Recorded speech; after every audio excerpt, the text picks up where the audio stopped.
नमस्कार दोस्तों, स्वागत है आपका आज के मुख्य समाचार में, जिसमें सबसे पहले और बड़ी खबर में आपको बताएंगे कि ईवीएम की कराएंगे जांच। चुनाव आयोग को दी 9 लाख रुपए की फीस, बारामती सीट से लड़े थे चुनाव। खबर में आगे जिक्र होगा कि एकनाथ शिंदे ने फिर टाल दी सारी मीटिंग, अजीत पवार निकल रहे दिल्ली। क्या सब कुछ है सही या फिर महाराष्ट्र में आने वाला है बड़ा सियासी भूचाल, आपको बताएंगे। खबर में आगे जिक्र होगा कि चिल्ला बॉर्डर, यूपी गेट, कालंदी कुंज पर भीषण ट्रैफिक जाम, धरने पर बैठे किसान, बातचीत फेल होने पर दिल्ली करेंगे कूच। खबर में आगे जिक्र होगा कि बांग्लादेश में शांति सेना भेजी जाए, सीएम ममता बनर्जी ने केंद्र को दिया प्रस्ताव, यूएन से हस्तक्षेप की कर दी अपील। और इसी के साथ खबर में आगे जिक्र होगा कि संभल हिंसा पर यूपी सरकार पर प्रियंका चतुर्वेदी ने बोला हमला, कहा नाकामयाब रही योगी सरकार। दोस्तों, हर एक खबर की गहराई में आपको ले जाएंगे, लेकिन उससे पहले आपसे निवेदन की वीडियो कीजिए लाइक और चैनल को सब्सक्राइब करके बेल आइकन दबाकर कमेंट में लिखिए जय हिंद। रुक करते हैं सबसे पहली और बड़ी खबर की तरफ। ईवीएम की जांच कराए योगेंद्र, चुनाव आयोग को दी 9 लाख रुपए की फीस, बारामती सीट से लड़े थे चुनाव। जी हां दोस्तों, महाराष्ट्र विधानसभा चुनाव के नतीजों के बाद राज्य भर के कई उम्मीदवारों ने इलेक्ट्रॉनिक वोटिंग मशीनों के माइक्रो कंट्रोलर के सत्यापन के लिए चुनाव आयोग से आवेदन करना शुरू कर दिया है। पुणे के 21 निर्वाचन क्षेत्रों में से 11 उम्मीदवारों ने माइक्रो कंट्रोलर की दोबारा जांच की मांग की है, जिससे चुनाव प्रक्रिया की पारदर्शिता पर सवाल उठने लगे हैं। जी हां दोस्तों, इन सत्यापन की मांग करने वाले प्रमुख उम्मीदवारों में शरद पवार की पार्टी राष्ट्रवादी कांग्रेस पार्टी के बारामती से उम्मीदवार योगेंद्र पवार हैं। उन्होंने 19 ईवीएम के माइक्रो कंट्रोलर की जांच के लिए जिला प्रशासन से आवेदन किया है, जिसके लिए उन्होंने 8,96,000 रुपए का भुगतान किया है। इसके अलावा रकांपा के हडपसर से उम्मीदवार प्रशांत जगताप और पुणे कैंट से कांग्रेस के उम्मीदवार रमेश बागवे ने भी ईवीएम के माइक्रो कंट्रोलर का सत्यापन करने की मांग की है। माइक्रो कंट्रोलर का सत्यापन उन उम्मीदवारों को करने का अधिकार है जो चुनाव में दूसरे या तीसरे स्थान पर रहते हैं। सुप्रीम कोर्ट के दिशा निर्देशों के अनुसार उम्मीदवार 5% ईवीएम का माइक्रो कंट्रोलर सत्यापन करवा सकते हैं और पूरे जिले में कुल 137 ईवीएम के माइक्रो कंट्रोलर की जांच की मांग की गई है और इसके लिए चुनाव आयोग को 66.64 लाख का भुगतान कर दिया गया है। तो दोस्तों, अब होगी ईवीएम की जांच, खुलेगी पोल और दूध का दूध, पानी का पानी हो जाएगा। आपको क्या कुछ लगता है कमेंट में जरूर बताइए। वीडियो को लाइक नहीं किया तो लाइक जरूर कीजिएगा। करते हैं अगली ब्रेकिंग न्यूज की तरफ, जो कि महाराष्ट्र से आ रही है, जहां पर एकनाथ शिंदे ने फिर से टाल दी है सारी मीटिंग, अजीत पवार निकल रहे हैं दिल्ली, जिसके बाद बड़ा सवाल उठ रहा है कि क्या महाराष्ट्र में ऑल इज वेल। जी हां दोस्तों, आपको बता दें कि एकनाथ शिंदे रविवार शाम को सतारा स्थित अपने गांव से लौटे थे। इसके बाद कहा जा रहा था कि सोमवार को एकनाथ शिंदे, अजीत पवार और देवेंद्र फडणवीस की मीटिंग होगी, जिसमें सरकार बनाने के फॉर्मूले पर आखिरी मुहर लग सकती है। लेकिन इसी बीच एकनाथ शिंदे ने एक बार फिर से अपनी सारी बैठकों को रद्द कर दिया है। उनके करीबी सूत्रों का कहना है कि एकनाथ शिंदे को अभी भी बुखार है और वो आज ही अपने विधायकों से भी मीटिंग करने वाले थे, लेकिन इसे भी टाल दिया गया है। शिंदे का कहना है कि वो अब भी फीवर से पीड़ित हैं। फिर भी ये सवाल उठ रही है कि क्या वो कोई दबाव की रणनीति चल रहे हैं और इसके चलते ही मीटिंग टाल रहे हैं क्या। इस बीच डिप्टी सीएम अजीत पवार दिल्ली रवाना होने वाले हैं। फिलहाल ये तय नहीं है कि अजीत पवार किस मकसद से दिल्ली आ रहे हैं, लेकिन कयास है कि वो भाजपा के शीर्ष नेतृत्व से भी मुलाकात कर सकते हैं। अजीत पवार के साथ सुनील तटकरे और प्रफुल्ल पटेल भी दिल्ली जा रहे हैं। वहीं भाजपा की ओर से 5 दिसंबर को शपथ ग्रहण समारोह की तैयारियां तेज हैं। हालांकि दिलचस्प बात यह है कि भाजपा विधायक दल की मीटिंग अब तक नहीं हो सकी है। फिलहाल इस बात का इंतजार ही हो रहा है कि भाजपा किस नेता को सीएम के तौर पर आगे बढ़ाएगी। बता दें कि एकनाथ शिंदे को लेकर दावा किया जा रहा है कि वो होम मिनिस्ट्री के लिए अड़े हुए हैं और इसके लिए दबाव बना रहे हैं। वहीं उनके बेटे श्रीकांत शिंदे को लेकर दावा किया जा रहा है कि वो डिप्टी सीएम बन सकते हैं और इस पर श्रीकांत ने खुद ही ट्वीट किया कि वो ऐसी कोई चाहत नहीं रखते। रुक करते हैं अगली ब्रेकिंग न्यूज की तरफ। चिल्ला बॉर्डर, यूपी गेट, कालंदी कुंज पर भीषण ट्रैफिक जाम, धरने पर बैठे किसान, बातचीत फेल होने पर करेंगे दिल्ली कूच। जी हां दोस्तों, किसान दिल्ली कूच कर रहे हैं। हजारों की संख्या में किसान दिल्ली और नोएडा की बॉर्डर पर पहुंच गए हैं। इस बीच किसानों के दिल्ली कूच करने के कारण बड़ी संख्या में पुलिस बलों की तैनाती की गई है। हालांकि आम जनता को काफी मुसीबत का सामना करना पड़ रहा है। कई किलोमीटर लंबा जाम दिल्ली नोएडा के सभी बॉर्डर पर लगा हुआ है। अभी किसानों ने कहा है कि वो राज्य सरकार से बातचीत करेंगे और बातचीत बातचीत विफल होने पर ही दिल्ली कूच करेंगे। किसानों ने कहा है कि जल्द ही वो सड़कों को छोड़ देंगे और दलित प्रेरणा स्थल के अंदर धरना देंगे। दिल्ली के चिल्ला बॉर्डर यूपी गेट कालिंदी कुंज पर भीषण ट्रैफिक जाम लगा हुआ है। बता दें कि किसानों के दिल्ली कूच के ऐलान के बाद ही ट्रैफिक रूट डाइवर्जन किया गया था। चिल्ला बॉर्डर से होते हुए नोएडा के सेक्टर 15A से दिल्ली और कालिंदी कुंज से दिल्ली जाने वाले रास्तों पर गाड़ियों की लंबी कतारें नजर आ रही हैं। सुबह से ही लोगों को भीषण जाम का सामना करना पड़ रहा है। सोमवार है, ऐसे में लाखों की संख्या में लोग ऑफिस आए हुए थे, लेकिन उन्हें काफी मुसीबत का सामना करना पड़ा। रुक करते हैं ब्रेकिंग न्यूज की तरफ। बांग्लादेश में शांति सेना भेजी जाए, सीएम ममता ने केंद्र को दिया प्रस्ताव, यूएन से हस्तक्षेप की कर दी अपील। जी हां दोस्तों, बंगाल की मुख्यमंत्री ममता बनर्जी ने पड़ोसी देश बांग्लादेश में मौजूदा हालात के मद्देनजर वहां विशेष शांति सेना भेजे जाने की वकालत की है। सोमवार को विधानसभा में बोलते हुए ममता बनर्जी ने केंद्र सरकार से अनुरोध किया कि वो बांग्लादेश मुद्दे को संयुक्त राष्ट्र में उठाए। उन्होंने केंद्र से वहां शांति सेना भेजे जाने के लिए संयुक्त राष्ट्र से हस्तक्षेप करने की अपील की। ममता ने कहा कि विशेष शांति सेना किसी देश को संघर्ष के रास्ते से वापस शांति के रास्ते पर लाने का काम करती है। उन्होंने कहा कि बांग्लादेश में जो संघर्ष का माहौल बन गया है, उसे संभालने की क्षमता मोहम्मद यूनुस की अंतरिम सरकार के पास नहीं है। परिणाम स्वरूप वहां संयुक्त राष्ट्र की विशेष शांति सेना को तुरंत तैनात करने की आवश्यकता है। और इसके साथ ही ममता बनर्जी ने कहा कि बांग्लादेश में जिन भारतीयों पर हमले हो रहे हैं, उन्हें वापस लाकर बंगाल में रहने की व्यवस्था करने के लिए वो तैयार है। रुक करते हैं ब्रेकिंग न्यूज की तरफ। संबल हिंसा पर यूपी सरकार पर प्रियंका चतुर्वेदी ने बोला हमला, कहा नाकामयाब रही योगी सरकार। जी हां दोस्तों, उत्तर प्रदेश के संबल में हिंसा को लेकर कांग्रेस के प्रतिनिधिमंडल के जाने और महाराष्ट्र के मुख्यमंत्री चेहरे के इस सवाल पर शिवसेना से राज्यसभा सांसद प्रियंका चतुर्वेदी ने सोमवार को IANS से बातचीत की। शिवसेना नेता प्रियंका चतुर्वेदी ने कहा कि सत्ता पक्ष की जिम्मेदारी थी कि वो संभल की कानून व्यवस्था को समझें और अपनी जिम्मेदारी का पालन करें। वहां पर जिस तरीके से हिंसा हुई और लोगों की जान गई, उससे साफ स्पष्ट होता है कि राज्य सरकार वहां पर नाकामयाब रही। उन्होंने आगे कहा कि कहीं ना कहीं राज्य सरकार देख रही थी कि इस मुद्दे का राजनीतिक फायदा होगा, इसलिए उन्होंने संभल को आग में जलने दिया। विपक्ष की जिम्मेदारी है कि वो वहां पर जाकर देखे और शांति को बहाल करने की कोशिश करे, लेकिन उनको संभल जाने से रोका जा रहा है। सपा के अखिलेश यादव को रोका गया, कांग्रेस को रोका जा रहा है, वो बहुत ही दुर्भाग्यपूर्ण है। सत्ता पक्ष की जिम्मेदारी बनती है कि अगर विपक्ष वहां पर जाना चाह रहा है, शांतिपूर्ण तरीके से जाने का मौका मिलना चाहिए। महाराष्ट्र में मुख्यमंत्री और कैबिनेट में हो रही देरी के सवाल पर प्रियंका चतुर्वेदी ने कहा कि तीनों पार्टियों में एक ही बात चल रही है, सब कुछ ठीक चल रहा है, लेकिन ये एकदम साफ है कि महायुति में कुछ भी ठीक नहीं चल रहा है। वो जनता के जनादेश का अनादर कर रहे हैं और मुख्यमंत्री घोषित नहीं कर रहे हैं। अगर सब कुछ अच्छा चल रहा होता तो एकनाथ शिंदे दिल्ली से लौटकर अपने गांव वापस क्यों चले गए?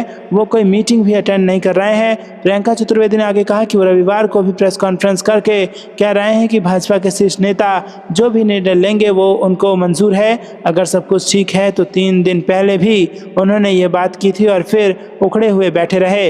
रुक करते हैं अगली ब्रेकिंग न्यूज की तरफ। कांग्रेस का हमला, मोहन सरकार ने 11 महीने में 30 बार कर्ज लिया, जीतू पटवारी ने खोली भाजपा की पोल। जी हां दोस्तों, सोमवार को कांग्रेस पार्टी ने प्रदेश सरकार पर जमकर हमला बोलते हुए आरोप लगाया कि मुख्यमंत्री मोहन यादव के नेतृत्व में सरकार ने 11 महीने के कार्यकाल में 30 बार कर्ज लिया है, जिससे प्रदेश की वित्तीय स्थिति और ज्यादा खराब हो गई है। PCC चीफ जीतू पटवारी ने प्रेस वार्ता के दौरान दावा किया कि इस दौरान सरकार ने हर महीने औसतन 3 से 5 हजार करोड़ रुपए का कर्ज लिया, जो कुल मिलाकर 40,536 करोड़ रुपए तक पहुंच गया है। पटवारी ने कहा कि 11 महीने में देश के किसी भी राज्य सरकार ने इतनी बार कर्ज नहीं लिया। हर महीने औसतन 3,000 से 5,000 करोड़ का कर्ज लिया गया। रोज 120 से 125 करोड़ रुपए का कर्ज लिया गया। हर घंटे 120 करोड़ रुपए का कर्ज लिया गया। लेकिन सवाल यह है कि इस कर्ज का क्या किया गया? पटवारी ने आरोप लगाया कि सरकार ने इस कर्ज का इस्तेमाल प्रदेश के लिए कोई भी इनोवेटिव या विकासात्मक काम करने में नहीं किया, बल्कि ये कर्ज सिर्फ नए कर्ज चुकाने और खर्चों के लिए किया गया। पटवारी ने भाजपा सरकार के लाडली बहन योजना पर भी तीखा हमला किया। उन्होंने कहा कि बीजेपी ने चुनावी संकल्प पत्र में लाडली बहनों को 3,000 रुपए देने का वादा किया था, लेकिन अब तक एक भी बहन को ये राशि नहीं दी गई। पटवारी ने सीएम मोहन यादव का वीडियो दिखाते हुए कहा कि सीएम ने कहा था कि ये राशि 3,000 से बढ़कर 5,000 रुपए तक जाएगी, लेकिन अब तक कोई कार्रवाई नहीं हुई। पटवारी ने यह भी कहा कि कर्ज लेने और झूठ बोलने के मामले में मुख्यमंत्री मोहन यादव पूर्व मुख्यमंत्री शिवराज सिंह चौहान से भी 2 कदम आगे निकल गए हैं। रुक करते हैं अगली ब्रेकिंग न्यूज की तरफ। किसान ने दिल्ली कूच पर लगाया ब्रेक, नोएडा एक्सप्रेसवे पर हटाई गई बैरिकेड बैरिकेडिंग। जी हाँ दोस्तों, किसानों ने दिल्ली कूच की अपनी योजना फिलहाल के लिए ब्रेक लगा दिया है। वो सरकार से बातचीत होने तक दलित प्रेरणा स्थल के अंदर ही प्रदर्शन करेंगे। अगर बातचीत फेल होती है तो फिर वो अपनी योजना को आगे बढ़ाने पर काम करेंगे। इससे पहले उत्तर प्रदेश के हजारों किसानों की दिल्ली कूच के मद्देनजर नोएडा से लगी सभी सीमाओं को छावनी में तब्दील कर चौकसी बढ़ा दी गई थी। किसानों को रोकने के लिए नोएडा में ही 5000 से अधिक पुलिस और अर्धसैनिक बलों के जवानों को तैनात किया गया था। हालांकि अब किसानों के हटने के बाद बैरिकेडिंग भी हटा दी गई है और वाहनों की आवाजाही शुरू कर दी गई है। इससे पहले किसानों के प्रदर्शन को देखते हुए पुलिस बैरिकेडिंग पर सभी वाहनों की सघन जांच करने के बाद ही उन्हें आगे जाने दे रही थी। इसके चलते नोएडा से दिल्ली आने वाले सभी रास्तों पर लंबा जाम देखने को मिला। किसानों ने चेतावनी दी थी कि अगर उन्हें दिल्ली जाने से रोका गया तो बॉर्डर पर दिन रात डेरा डालकर अनिश्चितकालीन धरना शुरू कर देंगे। बता दें कि दिल्ली कूच का ऐलान कर चुके संयुक्त किसान मोर्चा के पदाधिकारियों की प्राधिकरण, पुलिस और जिला प्रशासन के उच्च अधिकारियों के साथ रविवार को यमुना प्राधिकरण के सभागार में हुई वार्ता विफल रही। किसानों की मांगों पर अधिकारियों ने कोई ठोस आश्वासन नहीं दिया। उनका कहना है कि इस मुद्दे पर शासन स्तर पर निर्णय लिया जाना है। वार्ता विफल होने पर किसान नेताओं ने दिल्ली कूच का प्लान बनाकर रखा। दोस्तों, आपको क्या कुछ लगता है कमेंट में जरूर बताइए। वीडियो को लाइक नहीं किया तो लाइक जरूर कीजिएगा। रुक करते हैं अगली ब्रेकिंग न्यूज की तरफ। देरी से संघ नाराज, शिंदे ने फिर फोड़ा बड़ा बम। महाराष्ट्र में कौन लेगा मुख्यमंत्री की शपथ, क्या अभी महाखेला है बाकी। जी हाँ दोस्तों, आपको बता दें कि महाराष्ट्र विधानसभा चुनाव में महायुति की महाजीत के बाद क्या राज्य की राजनीति में सबसे बड़ा सियासी खेल बाकी है। ये सवाल इसलिए खड़ा हो रहा है क्योंकि राज्य के कार्यवाहक मुख्यमंत्री एकनाथ शिंदे ने फिर से ऐसा बयान दिया है जिसे सियासी तौर पर कई तरीकों से देखा जा रहा है। ठाणे में मीडिया से बातचीत में शिंदे ने कहा है कि सोमवार को महाराष्ट्र का सीएम तय होगा। सीएम शिंदे ने कहा कि प्रधानमंत्री नरेंद्र मोदी और अमित शाह जो भी फैसला लेंगे वो मुझे मंजूर होगा। ऐसे वक्त पर सीएम शिंदे का ये कहना कि मुख्यमंत्री का फैसला सोमवार को होगा, इससे सवाल खड़ा हो रहा है कि क्या बीजेपी नेतृत्व राज्य में फिर चौंकाएगा। महाराष्ट्र में महा सस्पेंस के बीच बीजेपी नेता राव साहब दानवे ने कहा है कि सीएम का नाम तय हो चुका है, सिर्फ केंद्रीय नेतृत्व की मुहर बाकी है। महाराष्ट्र में बीजेपी की तरफ से देवेंद्र फडणवीस मुख्यमंत्री की दौड़ में स्वाभाविक दावेदार के तौर पर उभरे हैं। चुनाव नतीजा आने के बाद राज्य के सबसे ज्यादा नवनिर्वाचित विधायकों और दूसरे दलों के नेताओं ने फडणवीस से मुलाकात की है। ऐसे में जब शिंदे के सहयोगी फडणवीस इस रेस में सबसे आगे हैं, तब वो उनका ये कहना है कि पीएम मोदी और अमित शाह जो फैसला लेंगे वो सियासी जानकारों को चौंका रहा है। राज्य में ये सब उस वक्त पर हो रहा है जब राष्ट्रीय स्वयंसेवक संघ के पूरे प्रकरण को लेकर नाराज होने की बात कही जा रही है। दोस्तों, देरी से आरएसएस नाराज है और सबको लग रहा है कि देवेंद्र फडणवीस मुख्यमंत्री बनेंगे, लेकिन ऐसे में जो पूर्व मुख्यमंत्री हैं एकनाथ शिंदे, वो आकर के कहते हैं कि इसका फैसला केंद्र करेगा, यानी कि वो स्पष्ट नहीं बताते कि कौन मुख्यमंत्री होगा। इसको लेकर सस्पेंस अब यहाँ पर महाराष्ट्र में बढ़ जाता है। आपको ये कुछ लगता है कि अब बड़ा महाखेला होना बाकी है महाराष्ट्र में? कमेंट में अपनी राय जरूर बताइएगा और वीडियो को लाइक नहीं किया तो लाइक जरूर कीजिएगा। करते हैं कि ब्रेकिंग न्यूज की तरफ। दिल्ली विधानसभा इलेक्शन को लेकर आम आदमी पार्टी का बड़ा ऐलान, नहीं करेंगे गठबंधन, अकेले लड़ेंगे चुनाव। जी हाँ दोस्तों, दिल्ली के उत्तम नगर से 2 बार के आम आदमी पार्टी से विधायक नरेश बाल्यान की गिरफ्तारी के एक दिन बाद पार्टी के राष्ट्रीय संयोजक अरविंद केजरीवाल ने विधानसभा चुनाव 2025 को लेकर बड़ा बयान दिया। उन्होंने दिल्ली विधानसभा चुनाव में अलायंस को लेकर कहा कि हम कोई गठबंधन नहीं कर रहे। दिल्ली में सभी सीटों पर आम आदमी पार्टी अकेले चुनाव लड़ेगी। उन्होंने दिल्ली के सभी विधानसभा क्षेत्रों में बीजेपी द्वारा परिवर्तन यात्रा निकालने के फैसले पर कहा कि उन्हें निकालने दीजिए। लोकतंत्र में सबको ऐसा करने का अधिकार है। लोकतंत्र में कोई कुछ भी निकाल सकता है। इससे पहले आम आदमी पार्टी प्रमुख अरविंद केजरीवाल ने कहा था कि उत्तम नगर से मेरे विधायक नरेश बाल्यान को 30 नवंबर 2024 को गिरफ्तार कर लिया गया, जबकि वो गैंगस्टर के खिलाफ लगातार शिकायत करते आए हैं। अब उनके बच्चों को टारगेट किया गया है। गैंगस्टर कपिल सांगवान की तरफ से कहा गया है कि तुम इन लोगों से पैसे लेकर हमें दो। इस धमकी की शिकायत नरेश बाल्यान ने दिल्ली पुलिस से की है। उनकी शिकायत पर कार्रवाई करने के बजाय दिल्ली पुलिस ने उल्टे उन्हें ही गिरफ्तार कर लिया है। रुक करते हैं अगली ब्रेकिंग न्यूज की तरफ। धोखेबाजी की सजा मिली, एकनाथ शिंदे पर कांग्रेस का बड़ा हमला। जी हाँ दोस्तों, महाराष्ट्र विधानसभा चुनाव के नतीजों को आए 8 दिन हो चुके हैं, लेकिन राज्य में नई सरकार का गठन अब तक अधूरा है। मुख्यमंत्री के नाम पर सहमति बनने के बाद बाद अब मंत्रालय के बंटवारे को लेकर खींचतान चल रही है। खासकर गृह मंत्रालय को लेकर विवाद गहराया हुआ है। रिपोर्ट्स के मुताबिक एकनाथ शिंदे गृह मंत्रालय पर अडिग हैं, जिसके चलते वो अपने गांव सतारा चले गए हैं। हालांकि बताया जा रहा है कि वो स्वास्थ्य कारणों से फिलहाल आराम कर रहे हैं, लेकिन ये भी चर्चा है कि वो नाराजगी में सतारा गए हैं।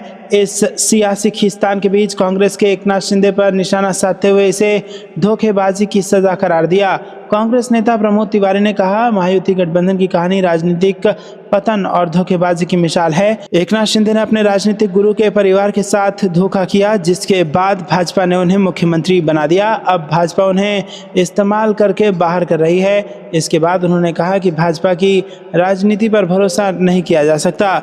रुक करते हैं अगली ब्रेकिंग न्यूज की तरफ। महाराष्ट्र के चुनाव नतीजा असंभव, जयराम रमेश ने पूरे चुनावी मशीनरी पर दागे सवाल, कहा गड़बड़ी तो हुई है। जी हाँ दोस्तों, यहाँ पर महाराष्ट्र में मिली करारी हार के बाद कांग्रेस ने चुनाव आयोग और ईवीएम को निशाने पर ले रखा है। कांग्रेस नेता जयराम रमेश ने महाराष्ट्र के चुनाव नतीजे को असंभव बताया और आरोप लगाया है कि महाराष्ट्र विधानसभा चुनाव के दौरान पूरी चुनावी मशीनरी में कुछ गड़बड़ी हुई है। रमेश ने कहा है कि ये लोकतंत्र के लिए खतरनाक है।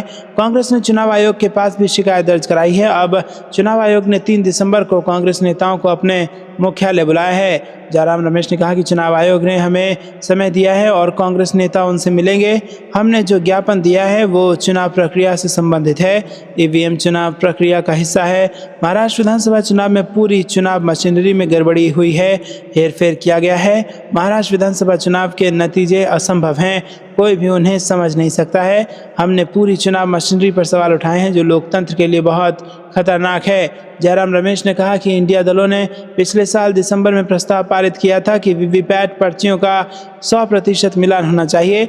मैंने भी वीवीपैट मुद्दे पर चुनाव आयोग से समय मांगा था, मगर हमें समय नहीं मिला। बता दें, हरियाणा विधानसभा चुनाव में भी कांग्रेस ने ईवीएम में बैटरी का मुद्दा उठाया था। रुक करते हैं अगली ब्रेकिंग न्यूज़ की तरफ। हमारी लड़ाई हमारे देश की आत्मा के लिए है, कांग्रेस नेता प्रियंका गांधी का बयान। जी हाँ दोस्तों, आपको बता दें कि वायनाड में कांग्रेस सांसद प्रियंका गांधी वाड्रा ने रविवार को भाजपा नीति केंद्र सरकार पर निशाना साधते हुए कहा कि आज लड़ाई उस ताकत के खिलाफ है जो लोगों के अधिकारों को कमजोर करके उन्हें कुछ व्यापारी मित्रों के हवाले कर रही है। उन्होंने यहाँ मनंतवाड़ी में एक सभा को संबोधित करते हुए कहा कि आज हम अपने राष्ट्र की भावना, भारत की आत्मा के लिए लड़ रहे हैं। वायनाड के अपने दौरे के दूसरे दिन की शुरुआत करते हुए उन्होंने कहा कि हम एक ऐसी ताकत के खिलाफ लड़ रहे हैं जो हमारे देश की नींव पर बनी संस्थाओं को नष्ट करने के लिए हर संभव कोशिश कर रही है। उन्होंने वायनाड के लोगों के साथ रहने और उनकी ज़रूरतों के लिए कंधे से कंधा मिलाकर आगे बढ़ने का वादा किया।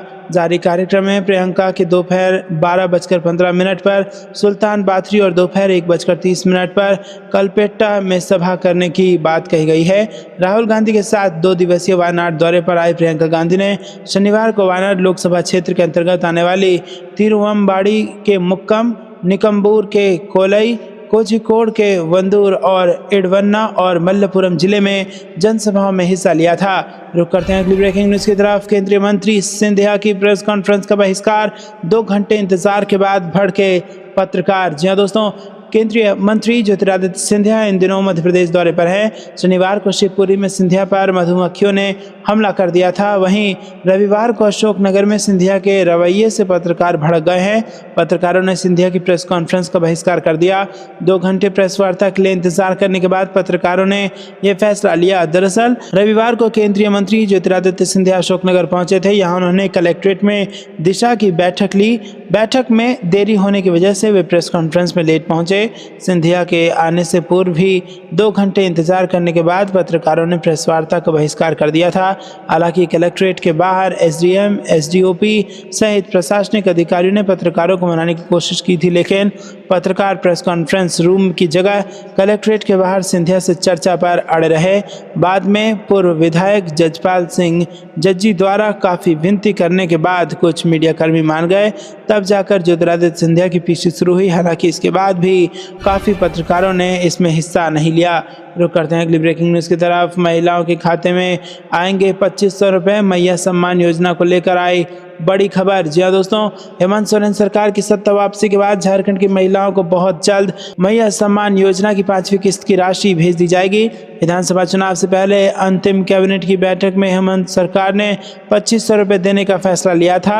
अब सरकार बनने के बाद कल्याण विभाग 2500 रुपये भेजने की तैयारी में जुट गया है। मैया सम्मान योजना का रजिस्ट्रेशन लगातार चल रहा है। हेमंत सोरेन की नई सरकार बनने के बाद इसे लेकर कवायद तेज हो गई है। संभावना जताई जा रही है कि 11 दिसंबर तक 5वीं किस्त की राशि भेज दी जाएगी। इस योजना के तहत 57 लाख महिलाओं के खाते में 2500 रुपए भेजे जाएंगे। दोस्तों रुक करते हैं अगली ब्रेकिंग न्यूज की तरफ। संसद में वक्फ बिल को लेकर सरकार की राह मुश्किल, जगन की इस बात ने मोदी और नायडू दोनों की बढ़ा दी टेंशन। जी हां दोस्तों, वक्फ संशोधन बिल 2024 को लेकर मोदी सरकार की मुश्किल बढ़ सकती है। आंध्र प्रदेश के जगन मोहन रेड्डी के नेतृत्व वाली वाईएसआर कांग्रेस पार्टी इस विधेयक के खिलाफ सामने आई है। पार्टी के इस कदम को राज्य की मुस्लिम आबादी को लुभाने के प्रयास के रूप में देखा जा रहा है। जगन की पार्टी का यह कदम ऐसे समय में सामने आया है जब आंध्र प्रदेश की सत्तारूढ़ तेलुगु देशम पार्टी ने वक्फ संशोधन विधेयक 2024 पर चुप्पी साध रखी है। टीडीपी राज्य और केंद्र में बीजेपी के साथ गठबंधन में है और इस तरह जगन के इस रुख ने पीएम मोदी के साथ ही चंद्रबाबू नायडू की टेंशन बढ़ा दी है। दोस्तों आपको क्या कुछ लगता है कमेंट में जरूर बताइए। वीडियो को लाइक नहीं किया तो लाइक जरूर कीजिए।